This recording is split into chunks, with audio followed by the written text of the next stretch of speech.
Mana bu mo'tadillik o'zimizni qobiliyatimizni, iste'dodimizni to'g'ri chamalab, uni yana ham rivojlantirish, xato kamchiliklarimizni bilib, o'zimiz yo do'stimiz yo ustozimiz orqali uni to'g'rilashga harakat qilish. Bo'ldi.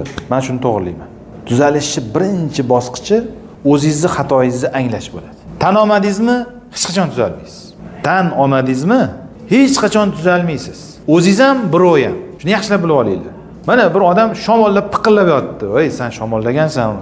Licheni olsa, "Yo, men tuzumada aksirib yo'talib, yo, men tuzuman." Battar bo'ladi. To'g'ri, men shamollanman, licheni olishim kerak desa, qabul qilsa, e'tirof etsa, ana u tuzalish tomon qadam tashlagan bo'ladi. O'rtoq, kibrli bo'lib ketasan, sal maqtanchoq. "Yo, men normalniy, hammasi zo'r, joyida." Bu bilan bo'lmaydi. Haqiqatda menda kibr bor ekan, tuzatishim kerak ekan desa, u tuzalish tomon qadam tashlagan bo'ladi. Shuni o'zingizga xulosa qilib yozib olinglar. Bu juda muhim qoida. Tuzalishning birinchi bosqichi e'tirof.